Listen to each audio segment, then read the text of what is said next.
Hey everyone, it's Tiara. I'm really excited to talk to you today. I'm excited to talk to you guys every week. Today I'm going to talk about where I started in my health and fitness journey 4 years ago, and if there's anything I would change, or if there's anything I wish I'd known back then. So I started in January 2013 after coming home from a trip to Vegas the previous month in December 2012. And it was about a month after my 21st birthday, and I was really excited to gamble and drink and eat and stuff like that, in Sin City. However, there was one night where I was wearing this long sleeve um, green shirt, and I tried to pull it over my waistline. And when I pulled it over, I noticed that there was like a fold, and I was like, "Where did that come from?" I wasn't there like yesterday. Totally was. But I was like, I didn't even notice it until then, until I was in the mirror, getting ready to go and trying to get all prettied up. So I was like, okay, well, I'll suck it in. And I tried sucking it in, and I was like, and that didn't work. Like, the fold was still there, and the fat was like, I'm here. I am real, and I'm going to be in your face whenever you look at yourself in the mirror. And looking at the photos from that trip really like brought me down. It really made me feel it made me feel ugly. I was disappointed that I gained that kind of weight. Um, I was sad. I was depressed a little bit. And then I was like, all right, New Year's, I will make a change for real. I will. It won't be like previous New Year's where I say, yeah, I'll do this, and then I don't do it. Or I fall off after a few months. Little did I know that this was little did I know that I would actually um, really do it this time, really lose weight and get healthier. So that January, the first thing I did was sign up for a 5K. I had never run a 5K. I did track for like a day in high school, and I don't like running. I didn't like running back then. Walking was fine. Running, no. But I was like, you know what? I need to get into something. And I said, if I'm going to pay for this race, I'm going to train for it. And I'm going to do my best. And I'm going to do everything I need to do, which means switching up my diet, training for it, really, really doing it. So then I found this blog called Black Girls Guide to Weight Loss by Erica Nicole Kendall. Really great blog. And that blog really changed things for me, because every question I had was answered in her blog. And she had, I think the woman who runs that website, she had lost over 100 pounds. And I was like, oh my God. So I was like, man, she can do that. I know I can stick with this. And so she had all kinds of topics, like taking back your taste buds and learning to eat things other than, or learning to love other flavor enhancers other than salt. Um, Bunch of people driving dirt bikes. I live here in Baltimore City, so we have these kids who ride dirt bikes all over the city. Anyway, so yeah, so she had like clean eating grocery lists and eating on a budget, things about body image and like things like stretch marks and stuff like that. So every concern I had about this process was answered on her website for me. So the next thing I did, I threw out all of my processed foods out, even foods that I had just purchased. And remember, I'm a student. I was like a junior in college. So I didn't have the kind of money to just be throwing out food, but I did it anyway, because I was like, I can either fret about the money and eat this food that is damaging to my health and has helped me get to where I am, or I can throw it out and start again and maybe shop wisely this time. So I did that, and then I replaced those foods with healthier foods. So fruits, vegetables, frozen vegetables, lean meats, healthier breakfast items. And I was like, all right, no more going to Burger King before class. No more going to Waffle House in between classes. No more going to Waffle House for dinner. No more eating everything at the dining hall. You need to fuel your body with the right kind of food if you really want to train for this race. So I did that. And then the next day, I went to go run, walk, and jog 2 miles at the park.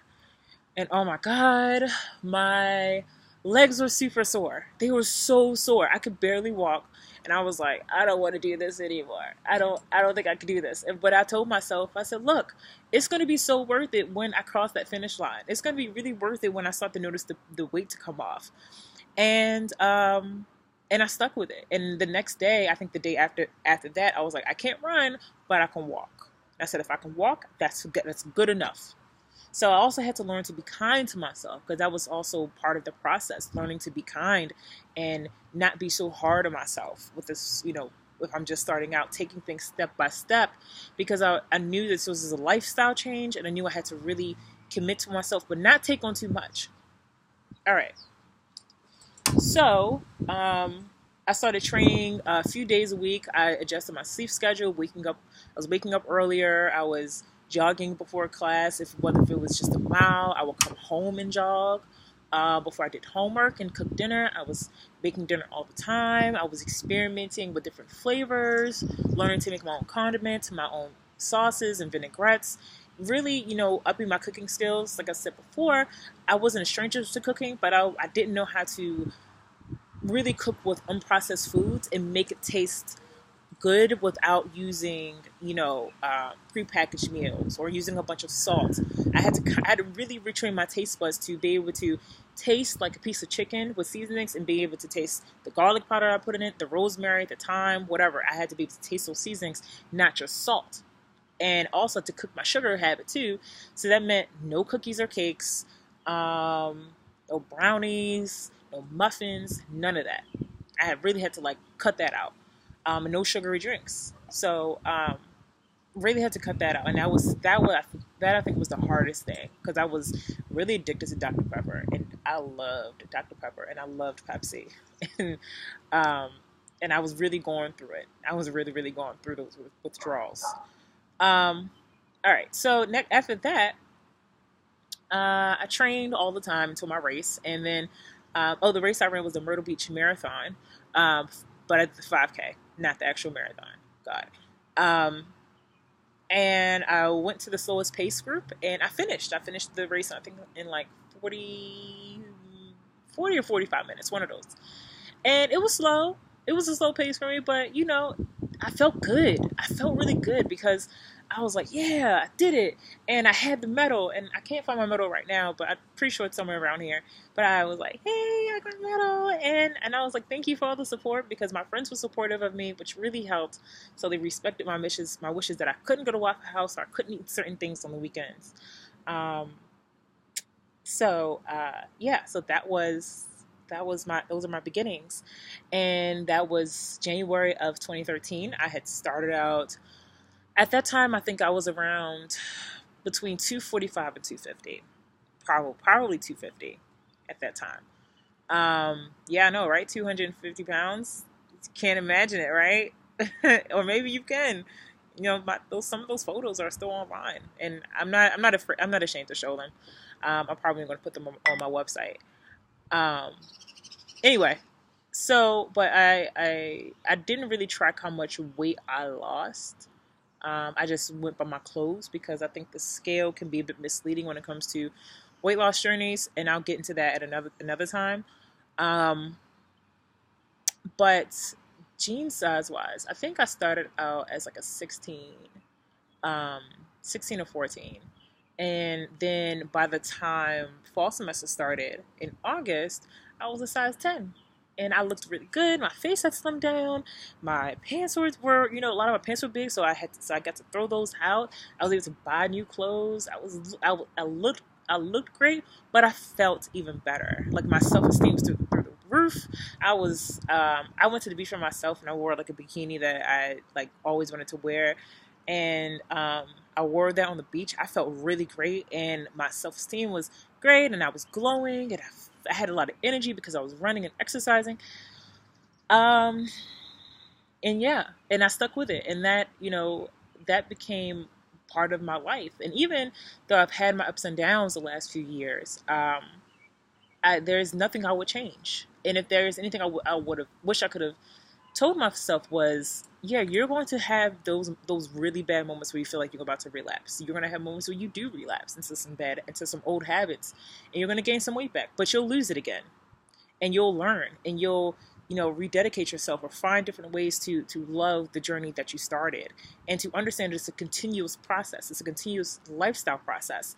There's the hard times, I think, made the good times even better, even better when I got over those humps, and when I started to reach new milestones, and when my clothes started falling off even more, and I got to buy new clothes, and I started to feel better. And because you feel better, you look better, you attract people who are kind of like on your wavelength. So you know I was more positive, and I got to love myself, love the skin that I'm in, love myself at every single stage. um, so I think that's the number one thing uh, that I would probably tell myself 4 years ago. And like I said, I wouldn't change a thing. Not a thing. I'm very happy where I am. And just an update, I said 2 weeks ago that I was close to my 50-pound mark. I am 5 pounds as of yesterday away from reaching my 50-pound weight loss mark since August with my trainer. And she is amazing. And yeah, so I'm really happy to reach that milestone, almost reach that milestone. Um, but yeah, everyone starts somewhere. We all start somewhere. You know, it's the way it's the things that we learn that really matter, and that help us stay on this healthy lifestyle. Uh, Other things. Oh God, I had something else to say. I forgot. Okay, but okay. So follow me on Instagram at Cooking to a T. That's where you will be able to interact with me most, because that's where I post a lot of my pictures. I post Insta stories. Yesterday, I did a whole Insta story thing about making braised Moroccan chicken, which was really good. I'll probably have the recipe up in a few days or so. Um, I published a couple of blog posts, one on what do terms like fat free and low sodium really mean. So check that out if you're confused about terms like low fat, fat free, and if you're really saving calories or not. I think that's a really worthwhile post. I posted a recipe on my one pot roasted chicken and vegetables that was really fantastic. So definitely try that out. Um, I started a Pinterest page. Not sure how to work it yet. So that's at Cooking to a T. Facebook page is at Cooking to a T. And Twitter page is at Cooking to a T. But the one that you definitely want to follow is Instagram. I think you'll love some of the photos I post there. Um, what else? I think that's it.